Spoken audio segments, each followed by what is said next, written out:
Grâce à la grande collecte, qui a reçu partout en France un accueil incroyable, les documents pieusement conservés par les familles sont en cours d'inventaire et de numérisation pour être mis à la disposition de tous. Ils permettent de faire entendre partout la voix des poilus. Le choix qui en est fait ici par l'archiviste est partiel et partial. Les textes ont été choisis en rapport avec les photographies stéréoscopiques déposées par M. Gérard Cunin, que nous remercions ici particulièrement. Texte et images se répondent. La guerre apparaît en 3 dimensions. Mobilisation générale, embrassade familiale, fleur au fusil, voyage en train, puis les choses sérieuses commencent. Gabriel Degois, sergent sapeur au 60e régiment d'infanterie, raconte sa première fois. Samedi 25 septembre 1915 et journée suivante. En effet, c'est le grand jour. À 8h30, je pars à l'assaut avec mes pionniers. Ah, quel serrement de cœur quand je passe le parapet, la baïonnette au canon. Tout tombe autour de moi. Le capitaine Reverchon, blessé d'une balle en pleine figure, me crie « Couchez-vous !» Je tombe, et là, jusqu'à 3h30 du soir, à 20 mètres de la ligne allemande, je revois toute ma famille. Je reste étendu jusqu'à ce que les 150 Allemands qui occupent la tranchée se rendent. Ah, ces heures sont inoubliables. La guerre de mouvement des premières semaines n'entame pas l'enthousiasme. Le même caporal Degois souligne les faits de bravoure dont il est témoin. Hier, j'ai vu de beaux faits de courage. Un bataillon du 4e déployé en tirailleur, le commandant en avant, debout, impassible sous les rafales de mitraille, se retournant après chaque volée et disant « C'est très bien, les enfants !» Autre fête. Un servant du 47e répare ses fils téléphoniques. À chaque bordée, il se couche. La rafale passée, il se redresse et continue son travail. Tous sont braves et font leur devoir. Je dirais même que les officiers sont téméraires. La preuve en est qu'au 60e, tous sont tués ou blessés. Souvent, au lieu de se coucher, ils restent debout, donnant à l'ennemi une cible facile. Bientôt, les avions peuplent le ciel des combattants. Édouard Bélorget, capitaine d'artillerie né vers 1870, les décrit au milieu d'octobre 1915. La journée est belle, soleil splendide. À 1h, bien haut dans le ciel, passent 20 avions. Leur fuselage blindé brille. Sous les rayons lumineux, les ailes paraissent translucides. Le bruissement des moteurs à peine perceptible. On dirait un essaim d'abeilles, ou mieux, des libellules légères. Le soir, nous apprendrons que ces insectes jolis reviennent de bombarder les lignes allemandes.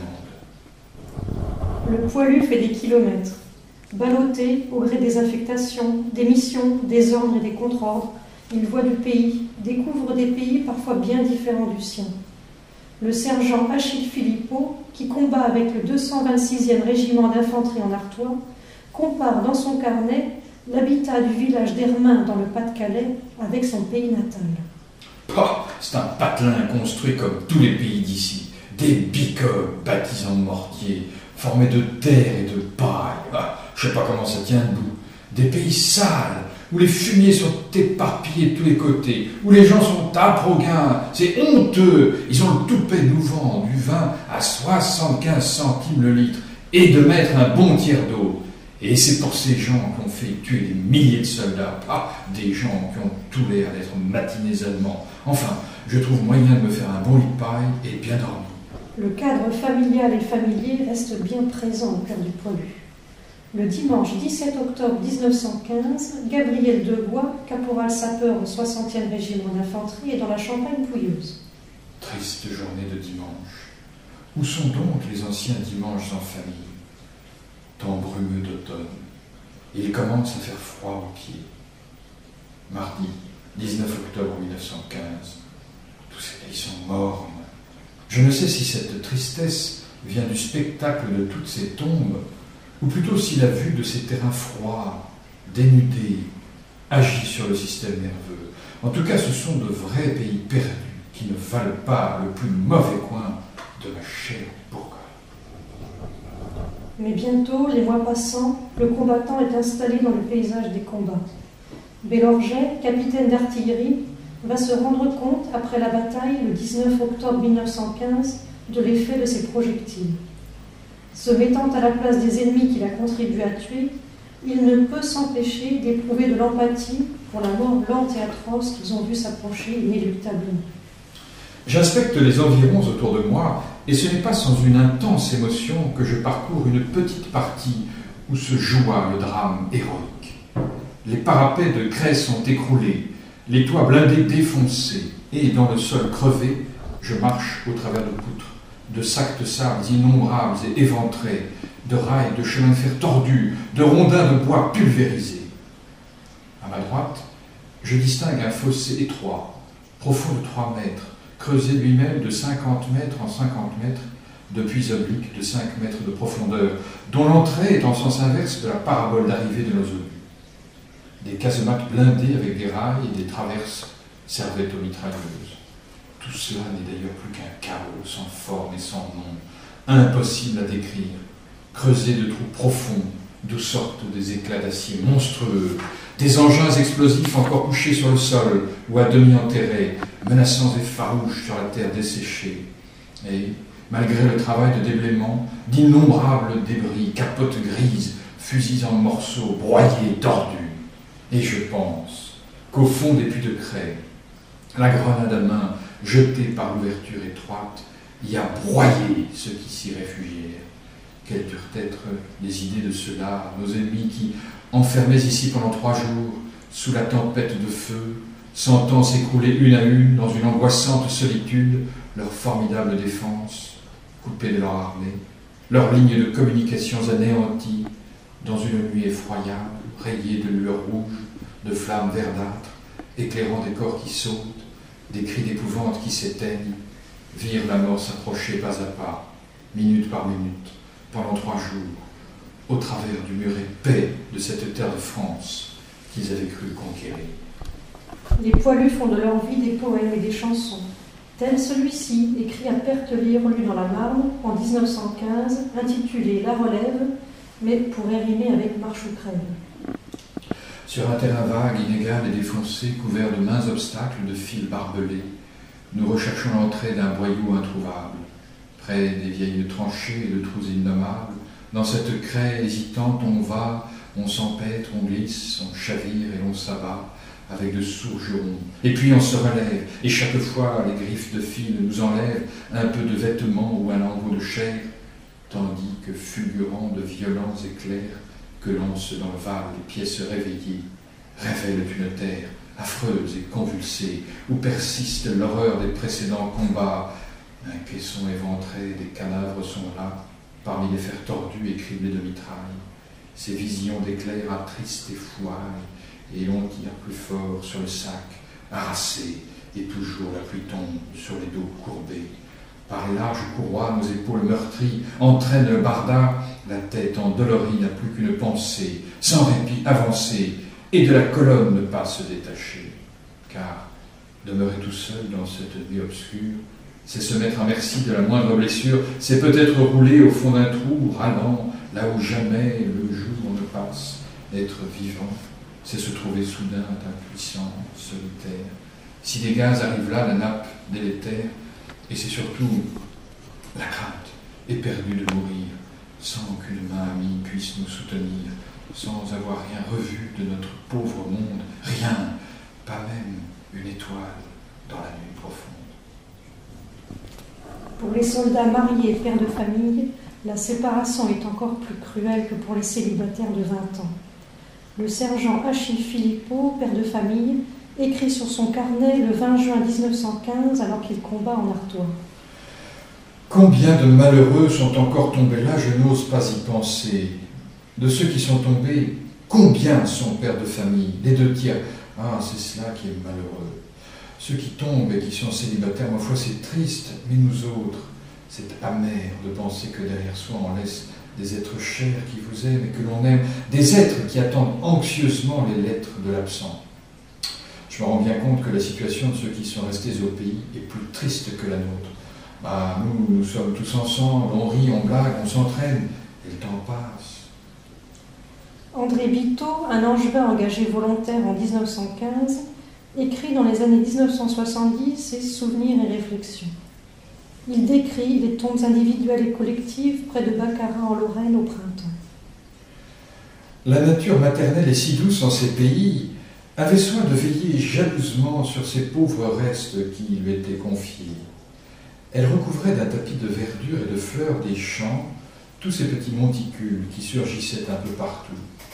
Des képis, même des casques à pointe surmontaient les croix. Quelques tiges desséchées témoignaient que des mains pieuses y avaient parfois déposé un bouquet. Pauvres victimes de la barbarie humaine, tombées en pleine jeunesse, en pleine possession de leurs moyens de survie, morts peut-être seuls après une longue agonie, enterrés sur place, avec comme linceul, pas toujours peut-être, une simple toile de tente. Ils dorment là de leur dernier sommeil, au milieu de cette nature si maternelle, donnant au paysage une nouvelle couleur et un aspect si favorable à la méditation. Peut-être sont-ils heureux de reposer dans ce cadre de paix, loin des embûches et des cruautés de leurs semblables encore vivants. Ce privilège ne leur a pas été accordé longtemps. La guerre finie, tous ont été rassemblés dans ces innombrables cimetières dits nationaux qui jalonnent l'ancien front de Dunkerque à Belfort. Parmi les hauts lieux d'hécatombe figure Verdun. Verdun, la bataille qui symbolise l'horreur de la Grande Guerre. Une guerre particulièrement coûteuse en hommes qui a vu se développer une technologie toujours plus meurtrière. Obus, canons, lance-flammes et gaz asphyxiants. Bois de la Laufée, près du fort de Vaux, 3 journées en enfer en juillet 1916, décrites par André Biteau.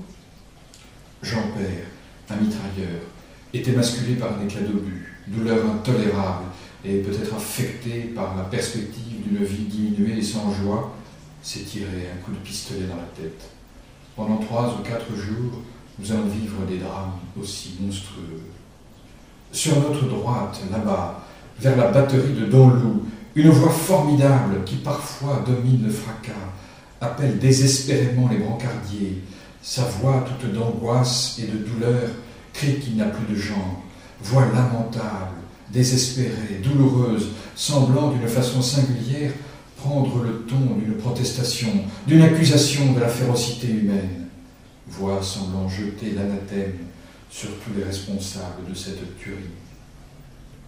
Je me souviens de ce pauvre Marbeuf, blessé tout gémissant, se traînant derrière nous, un muscle du bras déchiqueté, détaché et pendant sur la main, un œil désorbité se balançant sur la joue, faisant déclencher sur nous des rafales de mitrailleuses, le menaçant nous-mêmes barbares que nous étions, parce qu'il nous faisait repérer. Des ravins environnants de partout, des appels au secours fusent, des plaintes si lamentables, si malheureuses qu'elles suscitent une infinie pitié, pitié mêlée d'appréhension hélas, bien souvent justifiée. Tout à côté, une nouvelle plainte angoissée et douloureuse se fait entendre. C'est Caroussin, comme lardé d'éclats d'obus, qui lui aussi exhale sa douleur. 2 brancardiers se sont trouvés là sous le tir des mitrailleuses. Ils ont quand même réussi à emporter. Les pauvres, ils n'iront pas loin. Ils auront à peine fait 200 mètres qu'une rafale va tuer les 2 brancardiers et achever le blessé. 2 ou 3 jours après, quand nous fûmes relevés et que nous courions affolés vers le tunnel, parmi les débris de toutes sortes, branches, troncs d'arbres cisaillés, sacs, fusils et cadavres, jonchant le sol du bois de la Laufée, que je passais le long d'un boyau moitié comblé, je vis, dans la demi-obscurité, gisant morts et moitié enterrés, les 2 brancardiers ayant encore en main les poignées de brancard, et, dessus, étendu, mort lui aussi, le blessé. La mort est une éventualité à laquelle il faut préparer ses proches. Théodore Moser, lieutenant au 79e régiment d'infanterie, écrit à l'attention de sa femme une dernière lettre.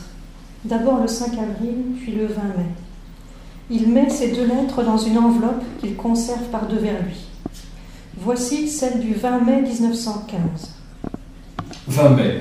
Ma Guite bien-aimée.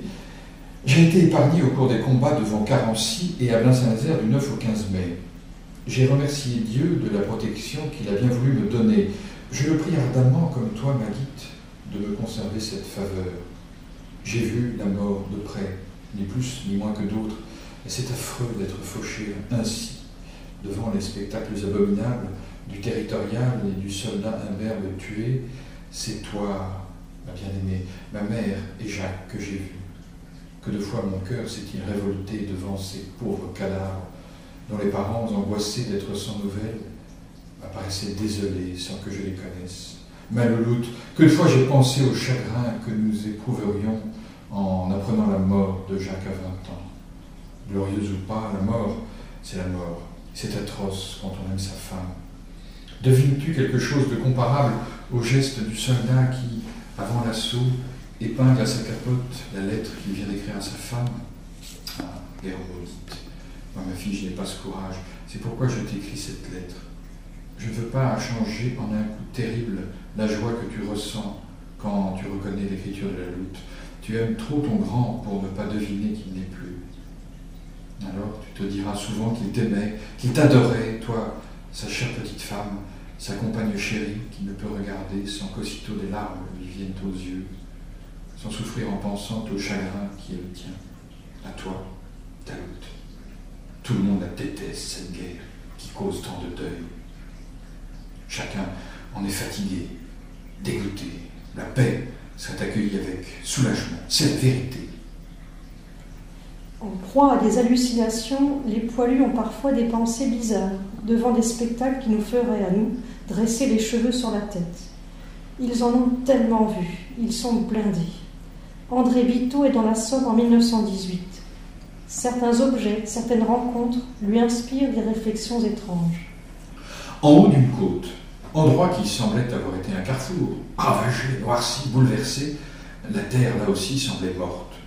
Sur le milieu, qui semblait avoir été la chaussée, gisait à découvert, négligemment, comme un bout de bois qu'on aurait perdu là, une main humaine, en bon état, tenant encore à une moitié d'avant-bras.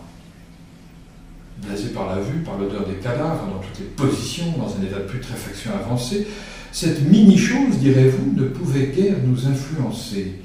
Eh bien si, cette main aux doigts effilés, blanche comme une main de femme, une partie de cet être était là, morte, tandis que l'autre partie était peut-être encore vivante.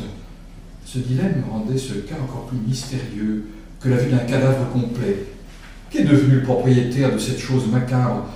Était-il mort ou vivant, blessé en laissant une partie de sa personne en ces lieux? Pour un peu, on se serait baissé pour ramasser cette main et la porter aux objets trouvés. Sous le feu, l'homme peut donner le meilleur ou le pire. Le meilleur, c'est peut-être la camaraderie. Durant l'accalmie que représentent les jours de repos à quelques kilomètres de la première ligne, les poilus tentent de trouver réconfort et distraction. L'idéal est de donner à ces agapes un cadre agréable et de tout faire en chanson. Début 1916, le fantassin André Vito est en Meurthe-et-Moselle, près de Baccarat. Parfois, les larmes se mêlent au rire, comme dans la dernière scène des Sentiers de la Gloire, ce film de Kubrick si éloquent et sensible. Dans les années 1970, Vito se remémore ce que furent pour ses 20 ans les chansons chantées dans les cafés au repos. Azeraï est un pays de l'arrière où nous allions quelquefois au repos. C'était un charmant pays situé sur la Meurthe. Dès 6 heures du soir, n'ayant rien d'autre à faire, nous nous rendions au café où nous passions d'agréables moments. Des camarades, dont nous n'aurions jamais soupçonné les talents, se révélaient de véritables artistes. Ah, on riait à s'en rendre malade en écoutant les chansons comiques de Chandos. Ah, un joyeux drille angevin qui se dépassait même quand il nous chantait avec toutes les mines voulues. Voilà 6 heures que nous sommes en route, gagnant la nouvelle garnison. Grévin, Dieu, je casserai bien la croûte. J'ai l'estomac dans les talons, on ne bouffe rien que de la poussière. Mes pieds qui voudraient du repos s'évanouissent dans mes godillots. Mes pieds qui voudraient du repos s'évanouissent dans mes godillots. D'autres fois, nous rêvions, bercés par des chansonnettes sentimentales, ces douces chansons de l'époque.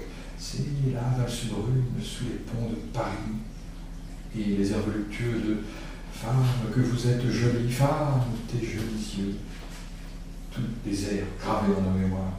Chansons que bien souvent nous avons chantées en chœur, que solitaires nous avons fredonnées, que crispés, les dents serrées, nous chantions encore en nous-mêmes au moment tragique, quand la mort passait.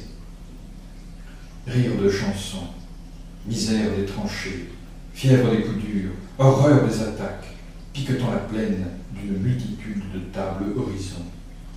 Insouciance de nos 20 ans, tout cela lié ensemble forme un faisceau qui a frappé notre existence d'une marque indélébile. Ces airs évoquent des moments bien pénibles, des périodes de cafard, de désespoir, mais aussi, je ne dirais pas de joie, la joie n'étant guère permise en ces temps de deuil, mais de gaieté insouciante. Ils évoquent surtout le temps de notre jeunesse perdue, gâchée, saturée de haine, éduquée, excitée à détruire notre semblable. Dans ce débit, ce que nous apprécions surtout, c'est d'être servis par 2 accortes belles filles, qui n'avaient pas froid aux yeux et loin d'être bégueules. Nous avions de ce fait baptisé l'établissement l'auberge des 4 fesses. Quand on a bien bu et bien mangé, ou quand on a froid dans l'hiver champenois au Lorrain, c'est bon de fumer. Les paysages de la guerre sont aussi gustatifs, mais les plaisirs des poilus sont parfois moins délicats que la Madeleine de Proust, comme le raconte le même André Vito à l'été 1915. Comme de bien entendu, au petit poste la nuit, nous ne pouvions pas fumer. Pallier cet inconvénient nous conduisait nous-mêmes à chiquer. Pour cet usage, nous gardions bien précisément le paquet de tabac Scaferlatti que parfois nous recevions dans les colis. Nous mettions de ce tabac, gros comme le pouce, dans la bouche, et, malgré les hauts de cœur, à belle nuit, nous chiquions. Le matin, nous avions la glande salivaire complètement desséchée, et nous courions vite au jus pour nous gargariser. Vu l'état dans lequel nous mettait la passion du tabac, nous nous demandions quel gosier pouvait avoir Hanot et Bécamp, 2 vieux camarades qui venaient de la territoriale et qui chiquaient tous les culots de pipe qu'ils pouvaient récupérer, et ceci sans en cracher une seule goutte. Tous les goûts sont dans la nature. Les miens, je les donnais à Hanot. Je m'en étais fait un ami pour cette raison. Il m'était reconnaissant de ma générosité désintéressée. Aussitôt ma pipe fumée, je la lui portais. Avec son canif, il la débourrait dans sa main et hop là, encore tout chaud, avec une face extasiée, il gobait ça comme une cuite. Par cuite, il faut entendre ici non la soulerie, mais la concentration d'un sirop. La mort qui vient brusquement trancher les liens de l'amitié est d'autant plus cruelle lorsque ces liens sont anciens et affermis par les épreuves vécues côte à côte.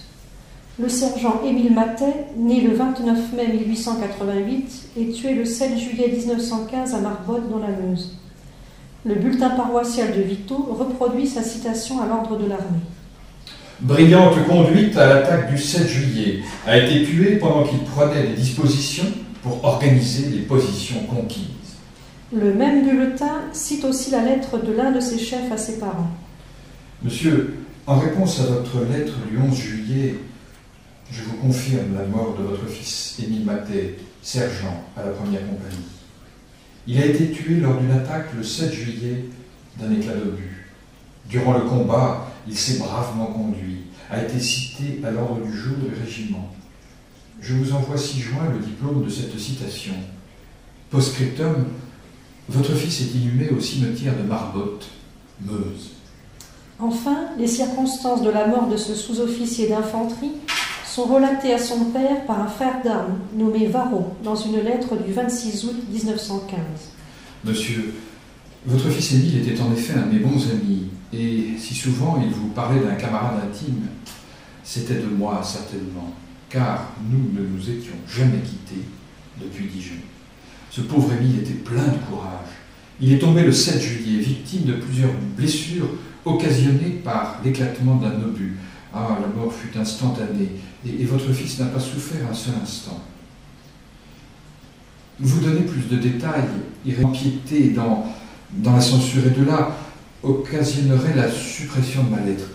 Qu'il me suffise de vous dire qu'Émile est tombé en brave au champ d'honneur et qu'il emporte dans sa tombe l'estime de tous ceux qui l'ont connu, et la mienne particulièrement, car je l'aimais comme un frère. Toutes mes condoléances, monsieur, pour une perte si cruelle. Veuillez agréer, monsieur, l'expression de toute ma sympathie. À quoi pense-t-on lorsque l'on est au front? La pensée du foyer et des petits-enfants est la plus émouvante. Le sergent Achille Philippot, domicilié à Moutier-Saint-Jean, reçoit une carte de sa petite-fille, Solange.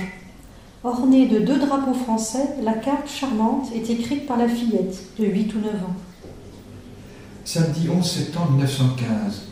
Mon cher papa, on a été au bois, nous 3, Abel et Edme. Nous avons rapporté une grande brouette. Il y en a déjà plein le fond de notre grenier. Et nous allons y retourner demain et les jours suivants jusqu'à la classe. En revenant du bois, j'ai retrouvé une marguerite. Je l'ai donnée à maman et elle va te l'envoyer. Tantôt, je m'amusais et j'ai dit à maman, je vais aller chercher pour 1 sou de carte militaire que j'ai faite. Un bon baiser de ta petite Solange. Solange. Beaucoup de poilus retrouvent la foi de leur enfance, comme en témoignent lettres, photographies, cartes postales. Bélorget, capitaine d'artillerie, raconte l'émotion que lui procure un cantique marial chanté à la messe le 3 octobre 1915. Et soudain, une voix d'homme s'élève, Ave Maristella, salut, étoile de la mer. Et immédiatement, d'autres voix graves se joignent à celle-là. Des mots qui semblaient à jamais oubliés reviennent sur les lèvres de ces soldats. Et à mesure que les strophes se succèdent, la mélopée se développe, s'enfle. C'est un cœur puissant qui s'élève vers le ciel, prolongé, dominé parfois par la sourde voix du canon, qui, lui, au dehors, chante sa chanson de mort par-delà les bois, les montagnes et les vallées. Vierge sainte, Notre-Dame des victoires de France, écoutez ces vaillants qui, comme des enfants, se tournent vers vous, leur mère. Protégez ces pères de famille, rendez ces fils aux mères, ces épouses à leur foyer, mais surtout, rendez-leur leur pays, la France, votre France. Monstrate esse matrem, montrez que vous êtes mère. À cette minute de merveilleuse supplication, dans ce coup d'à coude d'hommes en prière, dans le sursaut du réveil de la croyance de l'enfance, l'émotion a étreint mon âme, et j'ai senti les larmes venir, larmes d'espérance, larmes de renoncement, larmes d'apaisement, larmes de confiance en la grandeur de notre pays. Et puis il y a la dernière lettre, non du point de vue du poilu, mais pour celui ou celle qui la reçoit, et pour tous ses descendants jusqu'à aujourd'hui, celle qui recèle l'état d'esprit de celui qui est déjà mort, sans qu'on le sache toujours quand on la reçoit. Robert Fournier, adjudant-chef de 21 ans, fils du maire de la ville, écrit le 31 mars 1916 à sa belle-sœur Germaine, épouse de son frère Alexandre, une lettre datée du 1er avril. Ma chère Germaine, quelque temps déjà que je n'ai eu de vos nouvelles. Que devenez-vous? Avez-vous pu voir votre frère? Oh, nous avons un temps superbe depuis hier. Si ce n'était ce bruit continuel des canons, la vie serait encore supportable. Cette nuit, presque impossible de dormir. Le grondement était effrayant. Tous les monts qui nous protègent semblaient embrasés et nous pouvons être appelés à monter d'un moment à l'autre.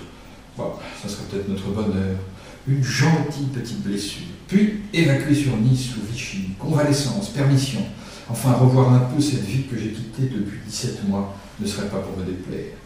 Je vous quitte en vous embrassant bien affectueusement, ainsi que Simon. Mes amitiés à votre frère, signé Robert. Son mémento porte Robert Fournier, adjudant-chef mitrailleur au 158e régiment d'infanterie, tué à l'ennemi à l'âge de 21 ans, affaire de Vaux, bataille de Verdun, 31 mars 1916. Parfois, la mort s'approche bien plus lentement qu'une rafale de mitrailleuse ou qu'une marmite. À quoi peut-on bien penser quand on pense la mort inéluctable? Stéphane Bertrand écrit depuis un hôpital de Bergerac à ses parents, qui demeurent à Solon-la-Rue, le 7 novembre 1918. Il leur raconte ce qui lui est arrivé quelques jours auparavant. Dès le petit jour, nous nous étions approchés à travers un feu de barrage qui nous avait déjà bien éprouvés. Nous apprenions là par des coloniaux que nous allions nous heurter à des hussards de la mort. Perspective peu encourageante, puisque avec ces gens-là, il faut tuer pour ne pas être tué. Ça promettait donc d'être très dur. Et en effet, à 3 heures, lorsque nous partons de l'avant, précédés par les chars d'assaut, nous sommes accueillis par un violent feu de mitrailleuse. Tout de suite, J'ai la sensation qu'il va y en avoir pour moi. Et 200 mètres plus loin, je reçois tout à coup un grand choc au flanc gauche. Je fis un tour sur moi-même, puis je tombais à plat ventre, les bras pris sous le corps. Je crus que j'avais les reins coupés, je perdais beaucoup de sang, mon pantalon était tout rouge. Avec mon couteau que j'avais réussi à prendre, je coupais les courroies de mon sac, mon équipement et mes musettes. Je fus un peu soulagé. Mais à ce moment-là, les Boches déclenchèrent une contre-attaque. Ma compagnie est obligée de se replier, les tanks aussi. Alors, voici l'effarante situation qui me fut faite. Dans l'impossibilité de me déplacer, je vis à 50 mètres un tank qui reculait en tirant et venait directement sur moi. Il ne pouvait pas me voir, il ne pouvait pas m'entendre et il allait m'écraser. Je vécus là quelques minutes effroyables, je crus devenir fou. Quand il ne fut plus qu'à quelques mètres, dans mon cerveau presque vide, comme un éclair, passa une idée. Je pris une grenade dans ma musette, je l'amorçai, la fis rouler à côté de moi. Elle explosa, me blessa un peu au bras, mais le tank, surpris, dévia légèrement pour voir ce que c'était. Et la monstrueuse machine passa à 30 cm de moi, écrasant mon bidon à mes côtés. Le spectre était passé. En arrivant à l'hôpital, je regardais dans une glace si mes cheveux n'avaient pas blanchi. Mais le tank partit, un autre danger apparut. Les Boches maudits qui avançaient. Alors cette fois, je n'eus plus guère d'espoir. Ils allaient me prendre et m'achever. Devant cette situation presque sans issue, je ne trouvais rien d'autre à faire que de pleurer. Et j'ai pensé à vous tous. Puis, dans un accès de rage, je retrouvai la force de me mettre à quatre pattes et je voulus me traîner. Les balles crépitèrent. J'en reçus une dans le pied droit. Vaincu par la douleur, je m'écroulais complètement, me disant que c'était fini. Seule la Providence pouvait me sauver. Et elle arriva sous la forme du 1er bataillon. Ah, mes braves petits camarades de la 3e, avec lesquels je m'étais battu plus de 2 ans. Vous ne pouvez vous imaginer la joie que j'eus de les revoir en un pareil moment, juste pour me sauver. L'un d'eux, un petit de la classe 17, avec lequel j'étais très camarade, me donna un peu d'eau de vie et me serra la main en me disant « T'en fais pas, Fafan, hein, ils vont payer cher ce qu'ils viennent de faire. » Puis il partit. Peu après, le crépitement des mitrailleuses s'était tu et je compris qu'ils avaient tenu parole. À partir de ce moment-là, ce fut les longues heures d'attente, les brancardiers qu'on attend, qui n'y viennent pas, les appels sans réponse, la soif, la nuit, le froid. J'étais transi. Le sang était coagulé sur ma peau, je tremblais et claquais des dents. S'il fallait vous dire à quoi j'ai pensé, je remplirais 100 pages. Puis vient le moment où les bruits assourdissants, le manque de sommeil et d'alimentation, la soif, la peur, la souffrance, empêchent de penser par soi-même.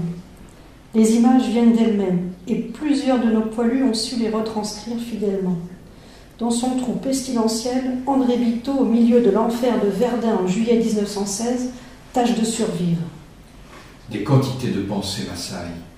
Je pense à mes pauvres parents qui ont déjà perdu un fils à la guerre et en danger d'en perdre encore 2 autres. Leur souvenir réchauffe le cœur, réconfort dont nous avons bien besoin en ce moment. Je pense à ces belles filles aux yeux prometteurs qui réservent tant de bonheur à ceux qui auront la chance de survivre. Mon Dieu, au secours, on nous assassine, venez à notre secours, ne nous abandonnez pas. Un genre de folie s'empare de nous. D'ailleurs, des fous, les pauvres, qui n'ont pu résister, errent dans les parages. On en a aperçu, quelques-uns ont pu être récupérés. Cette folie est compréhensible, ayant atteint le sommet de l'épouvante et du désespoir. Ce traumatisme moral nous poursuivra toute notre vie. Les strophes de la jeune captive d'André Chénier me remontent à l'esprit. L'épi naissant mûrit de la faux respectée, sans crainte du pressoir, le pampre tout l'été boit les doux présents de l'aurore. Et moi, comme lui, belle et jeune comme lui, quoique l'heure présente est de trouble et d'ennui, je ne veux point mourir encore. Mon beau voyage encore est si loin de sa fin. Je pars, et des ormeaux qui bordent le chemin, j'ai passé les premiers à peine. Au banquet de la vie à peine commencé, un instant seulement mes lèvres ont pressé la coupe en mes mains encore pleines. Ô mort, Tu peux attendre. Éloigne, éloigne-toi. Va consoler les cœurs que la honte, l'effroi, le pâle désespoir dévorent. Pour moi, Cérès encore à des asiles verts, les amours des baisers, les muses des concerts. Je ne veux point mourir encore. Le sifflement des obus de tout calibre et les vibrations continuelles de l'atmosphère nous jetaient dans un engourdissement léthargique qui pouvait, si l'on y prenait garde, aller jusqu'au sommeil. Pour ma part, je luttais de toutes mes forces contre l'envahissement du sommeil, et cependant, parfois, j'arrivais à y succomber. J'avais horreur d'être tué en dormant. Et pourtant, comme ce sommeil nous faisait du bien, ce sommeil qui serait si bon, qui nous emmènerait loin de cette géhenne, dans des rêves irréalisables, dans un cauchemar même, qui ne pourrait pas être plus horrible que celui que nous vivons ici, sur cette terre maudite. Il y a malgré tout dans la tourmente des instants de grâce.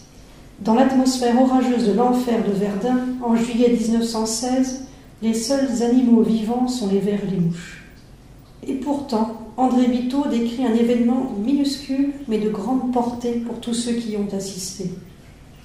Eh bien, un jour, un miracle se produisit. Oui, un vrai miracle. L'événement était quasi inconcevable. Ça dépassait l'entendement humain. Nous en fûmes stupéfaits et en même temps émerveillés, nous qui étions isolés, complètement retranchés du monde, moitié morts ou considérés comme tels. L'espoir, la joie et le réconfort nous furent apportés par une bien petite chose, une visite bien fugitive, qui nous remit un peu de baume au cœur, tous. Le temps de quelques secondes, nous vîmes un petit oiseau qui voletait et se posa sur une branche mutilée, ses deux petits yeux ronds, étonnés, nous fixant un moment. Il ouvrit le bec et, comme pour nous parler, lança quelques notes et hop, fuyant la folie des hommes, il s'envola plus loin, emportant avec lui comme un espoir de survie et un message d'espérance. Cette visite produisit un effet inexprimable sur nos pauvres âmes en désarroi, inexplicable pour ceux qui n'ont pas connu les affres provoquées par notre situation. La vue de ce petit passereau me procura une des plus grandes joies consolatrices de ma vie.